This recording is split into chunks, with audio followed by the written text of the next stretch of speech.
Olá, gente, tudo bem com vocês? Eu espero que sim. Vindo aqui no canal Só Psicanálise para trazer para vocês mais uma aula, mais uma elucidação que vai fazer referência à playlist onde eu venho falando da clínica da psicose, trazendo aí inicialmente alguns conceitos fundamentais, né? Trazendo aí inicialmente algumas elucidações que se fazem pertinente para ter um entendimento aprofundado acerca do assunto. E atualmente eu venho falando da estruturação psíquica e da teoria das estruturas clínicas nessa playlist. O link dela vai estar aqui no comentário em destaque na plataforma do YouTube. Você pode acessar o link, né, para poder visualizar os vídeos organizados a partir de uma ordem lógica de compreensão. Anteriormente falei da neurose, falei da perversão, para que possamos aí então fazer um paralelo, né, com a psicose. E eu vou começar a adentrar na psicose de modo aprofundado, mas antes também preciso trazer alguns conceitos, rever aqui com vocês alguns conceitos que são bem importantes para esse entendimento. Trago aqui para vocês a questão do significante, né? É um conceito base na psicanálise, mais especificamente na psicanálise lacaniana, e ele é de suma importância para aquilo que eu irei falar com relação, né, à psicose. Então, vale a pena aprofundar e trazer uma elucidação referente ao significante, que na verdade é um elemento base da linguagem, né? Então, Lacan ele vai de fato construir a sua psicanálise com base nessa premissa, né? A linguagem. Então, o significante ele é o elemento básico da linguagem. Ele não possui um sentido em si mesmo. Ele vai adquirir significado quando ele de fato se relaciona com outros significantes em uma cadeia de linguagem. Então, podemos dizer que ele é a parte material da linguagem. É o som, é a palavra escrita, que ao ser articulada com outros significantes, ele vai produzir um sentido. Então, por exemplo, se eu falo para vocês a palavra casa, se eu falo a palavra mesa, a palavra flor, né? Estamos diante de significantes. Isoladas, né? Se eu falo casa, mesa, flor, isoladas são apenas sons. Isoladas são apenas palavras escritas. Quando colocadas em uma frase, quando colocadas em um contexto, elas irão se conectar, né, a outros significantes e aí irão construir um significado. Então veja, quando a gente fala de significante versus significado, né, para diferenciar significante de significado, a gente recorre à teoria linguística de Saussure. Saussure é um linguista que influenciou bastante Lacan, né? Lacan toma Saussure como base, inclusive para dizer que o inconsciente ele é estruturado como a linguagem, né? Ele traz aí toda uma carga da linguística, mais especificamente a linguística de Saussure.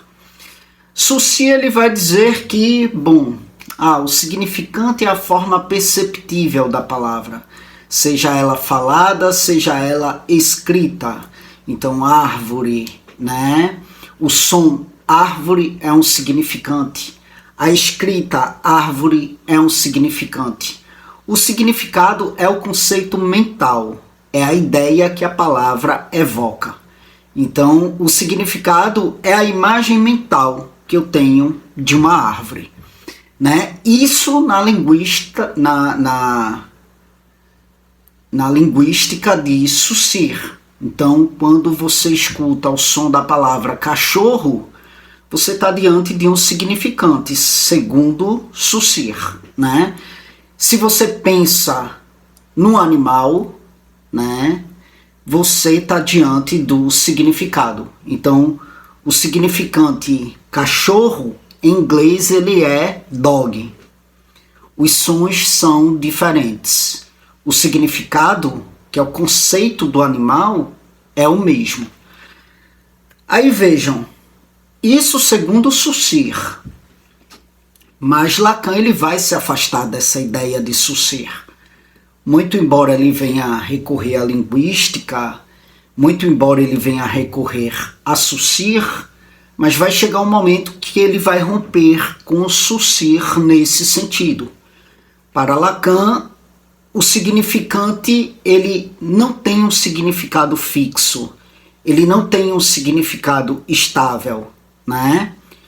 Como Saussure fala que tem. Então, se você fala cachorro e vem a imagem mental do animal na tua mente, você está diante do significado, né? Então, parte-se do pressuposto de que cachorro tem um significado fixo, que é aquela imagem que vem à tua mente, né? Mas Lacan não vai concordar com isso ao importar significante, significado e materiais linguísticos para a psicanálise.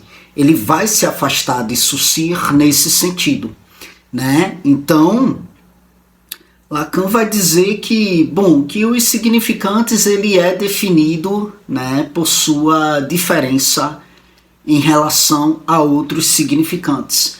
Ou seja, ele vai dizer o seguinte, olha, significante não tem significado fixo, não tem conexão direta com o significado estático. Lacan vai dizer isso, né? Então, Lacan ele vai formular a famosa frase, o inconsciente ele é estruturado como a linguagem. O que é que isso significa? Isso significa que o inconsciente ele vai operar através de significantes e não através de significados. E por que ele vai dizer isso? Porque ele vai dizer que os significantes no inconsciente irão se organizar em cadeias, tá? E irão se deslocar de acordo com as leis da linguagem, como a metáfora, a metonímia. E aí, quando a gente fala de metáfora, a gente fala da substituição de um significante por outro. Então, por exemplo, se eu falo, ela é uma flor, né? Eu estou substituindo a pessoa pela ideia de flor, para transmitir um sentido de delicadeza, né? Já quando eu falo de metonímia, eu não falo de substituição, eu falo do deslocamento do sentido no que diz respeito a um significante para outro.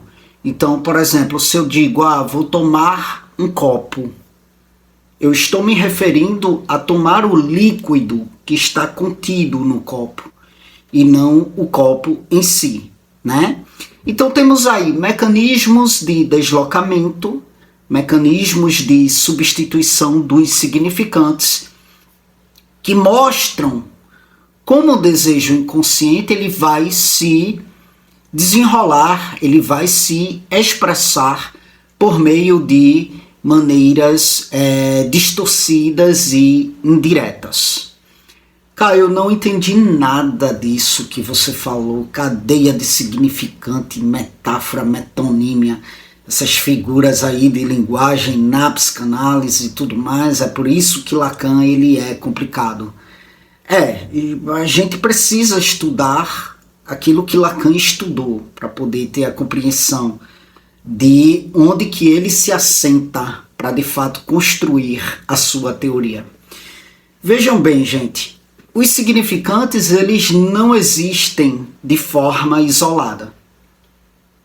Estão sempre em uma cadeia de significantes. O que é que isso significa?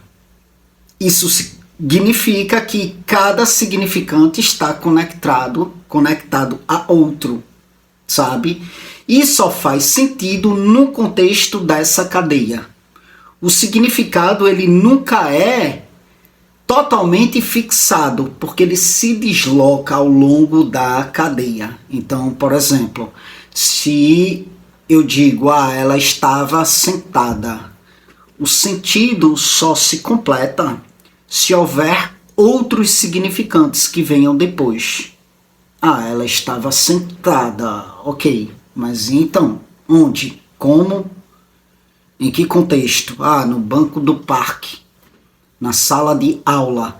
Então veja, começa a se formar uma cadeia de significante, que é o que vai dar o significado. Então, a cadeia de significante abre possibilidades infinitas de significados. Por isso que Lacan vai dizer que o significado para ele não é fixo, porque vai depender muito do contexto. Então, se eu falo cachorro, como diz Saussure, e vem a imagem do animal, né? Eu estou diante do significado, que é, para Saussure, é fixo esse significado. Mas vê bem, se eu tenho um trauma com cachorro me atacou, me mordeu, levei pontos, né, devido às inúmeras mordidas. Ao falar cachorro, não vai vir a imagem do animal propriamente dito. Vai vir o ataque, vai vir as feridas abertas, vai vir as lesões provocadas pela mordida do cachorro, né? Vai vir um trauma.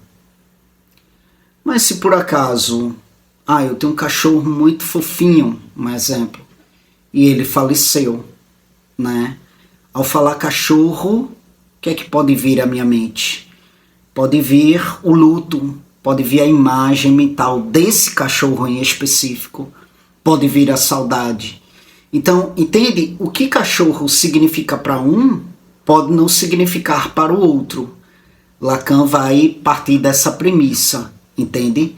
Na linguística teremos o conceito fixo. Na psicanálise não. O significado vai depender muito, né, da cadeia de significante.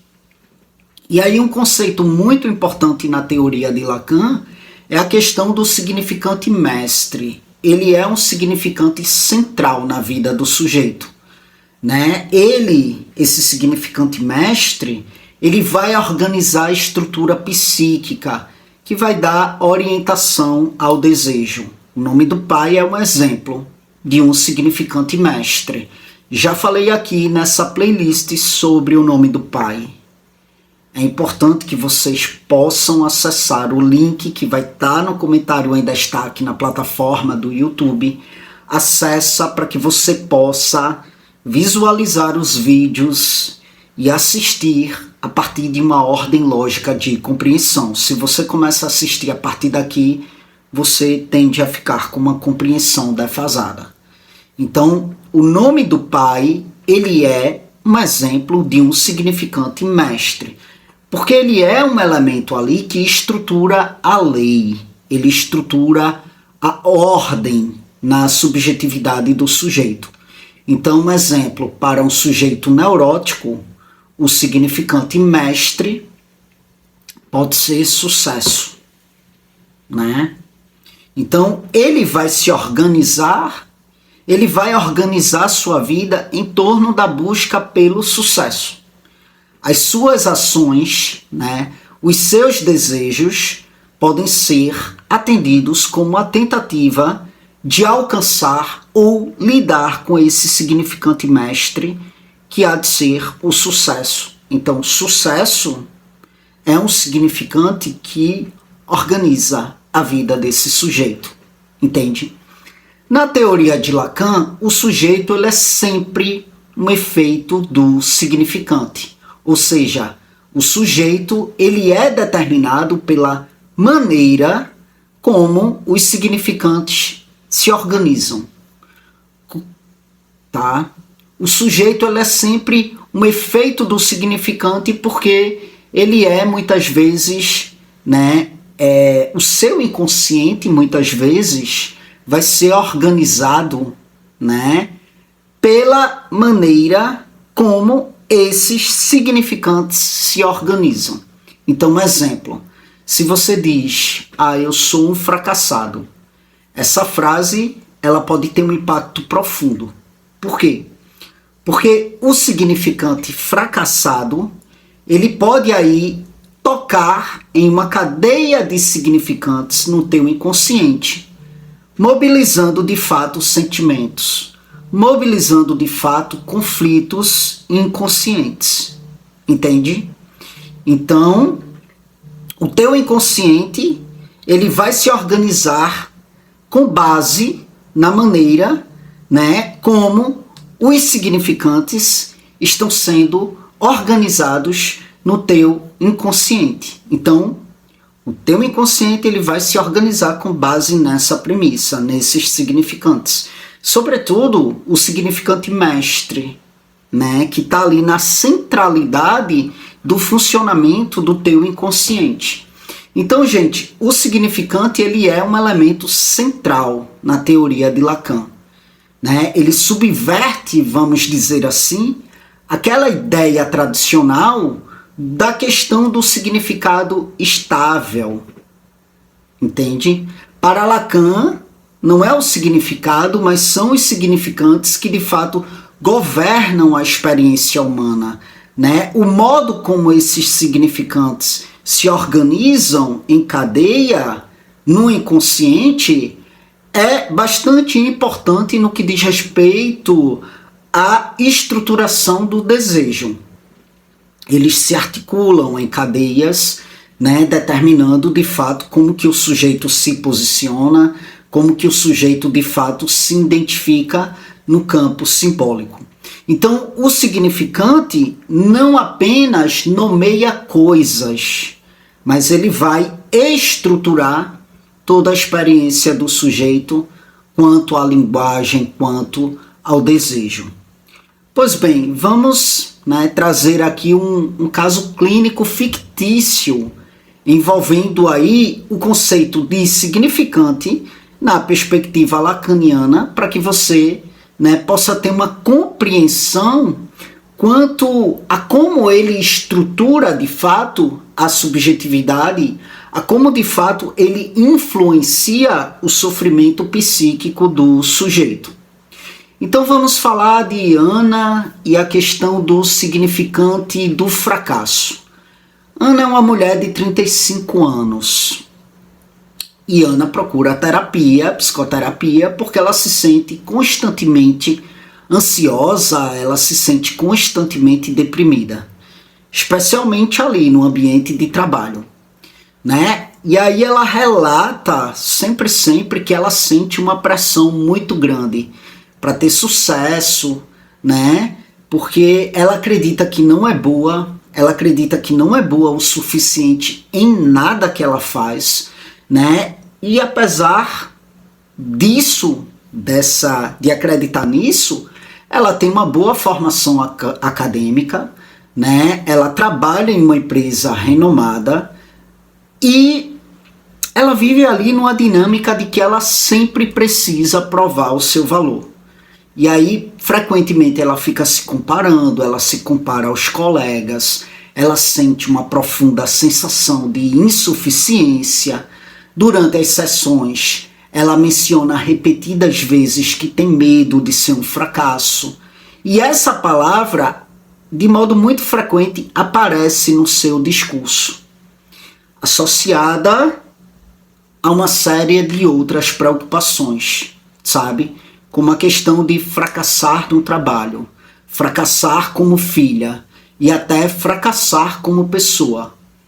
Mesmo quando ela traz relatos de sucessos, de elogios que ela recebeu, ela rapidamente os descarta, dizendo que não foram suficientes, o que qualquer um poderia ter feito melhor do que ela. E que de repente ela não merece aquele reconhecimento ou aquele elogio, porque sim, ela poderia ter feito melhor, e qualquer um poderia fazer melhor do que ela. Ao longo do processo terapêutico, o profissional percebe que o termo fracasso ele começa a aparecer em diversos contextos e parece ter aí até então um peso emocional significativo para Ana.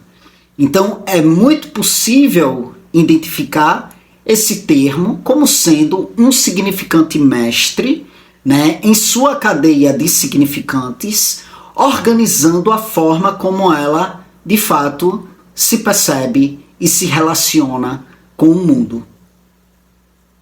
Então, o inconsciente dela está muito organizado a partir desse significante, né? O fracasso. Frente a isso, vão surgindo outros significantes: vergonha, humilhação, esforço inútil, provação. E aí o profissional ele começa a observar, analisar, investigar, né? Quando que esse significante ele se tornou tão presente na vida de Ana e como que ele está articulado em sua história. E aí durante as sessões Ana começa a lembrar de momentos da infância em que seu pai frequentemente dizia: olha, você precisa ser melhor, senão você vai ser só mais uma fracassada. Seu pai ele tinha ali altas expectativas, ele era muito exigente, sempre comparando Ana com outras crianças, né, que de repente ele considerava ali mais talentosa, mais esforçada. E aí Ana, ela começa a revelar que quando ela tirava ali uma nota baixa, sabe, nem precisava ser uma nota baixa, uma nota abaixo de 9 na escola. O pai começava a criticar ela severamente, dizendo que ela não estava se esforçando o suficiente e que isso a tornaria uma fracassada no futuro. Então, a palavra fracasso fora dita repetidas vezes. E foi se tornando ali um significante central na vida da Ana, articulando uma cadeia de significantes que impacta diretamente a autoestima e a visão da Ana de si mesma. E esse significante mestre, ele se tornou uma espécie de mandato inconsciente para Ana, governando suas ações, governando os seus desejos. Né? No trabalho ela sente ali uma necessidade compulsiva de se provar, como se ela estivesse de fato em constante julgamento, né? Mesmo quando ela atinge ali os seus objetivos, a satisfação diante disso é passageira, né? Porque vem aquela ameaça do fracasso, retorna imediatamente e vai gerando ali uma sensação de vazio, de angústia. Então o desejo de Ana, ele é estruturado em torno dessa tentativa de escapar do rótulo de fracasso, o que paradoxalmente a mantém presa a esse significante. Quanto mais ela tenta se distanciar dele, mais ela parece girar em torno dele, mais ele parece governar suas ações, criando aí um ciclo de ansiedade, criando aí um ciclo de insatisfação. E aí o profissional, ao perceber o papel central desse significante na vida de Ana, começa a trabalhar com ela para descobrir, né, essa cadeia de significantes. E ele começa de fato a explorar, né, com Ana, como que esse termo ele foi internalizado na infância e como ele se articula com outras expectativas sociais e familiares. E um ponto muito importante é quando o profissional faz uma interpretação, ao dizer o seguinte: você não é um fracasso, né? Você não é um fracasso por não ser perfeita, mas parece que para você ser perfeita é a única forma de fato escapar dessa palavra, não é? O profissional diz isso para ela.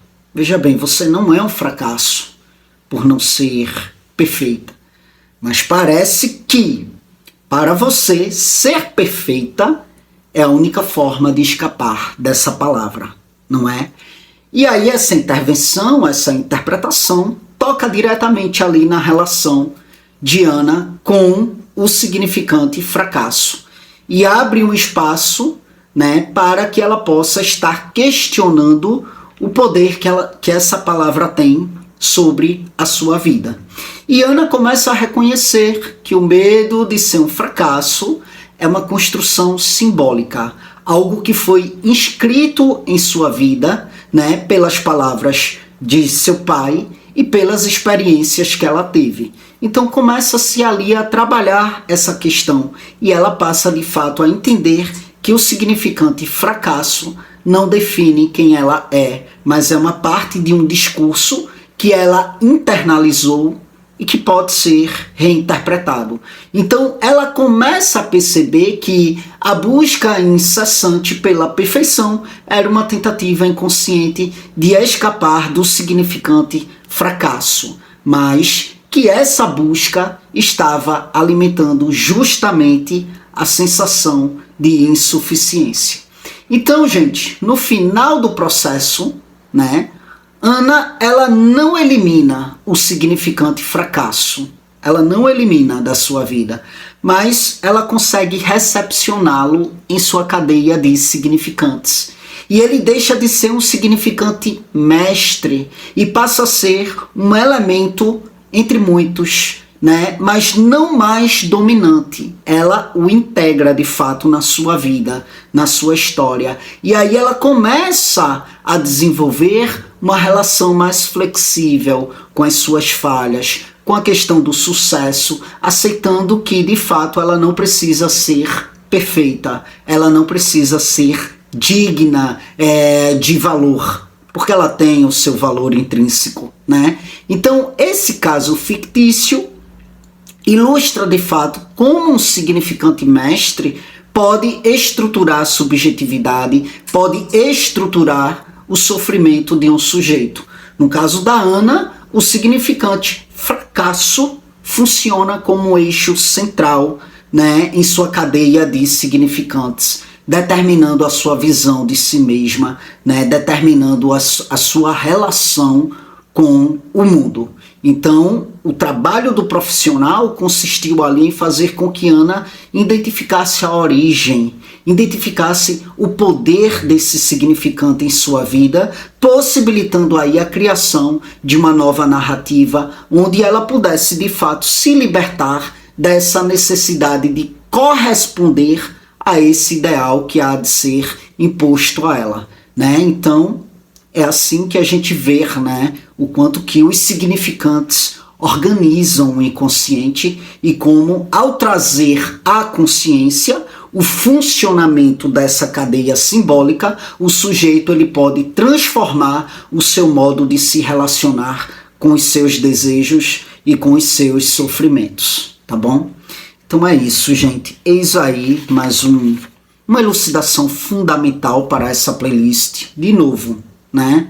Acompanha a playlist desde o início, se você não está acompanhando, para ter uma compreensão abrangente acerca do que é que está acontecendo aqui nessa playlist. O link vai estar aqui no comentário, ainda está aqui na plataforma do YouTube. Gente, para quem não me conhece, eu sou o Caio Fernando, sou bacharel em psicologia, sou especialista em neuropsicologia, tá? Faço atendimentos, tá?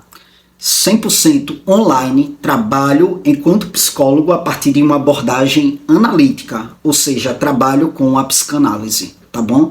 Se você estiver em busca de um processo, eu faço atendimentos 100% online. Você pode entrar em contato comigo através do meu WhatsApp, que vai estar aqui no comentário em destaque, na plataforma do YouTube.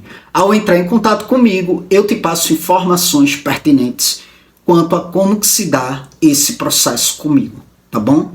É isso. Muito obrigado mais uma vez pela atenção de vocês e até as próximas gravações.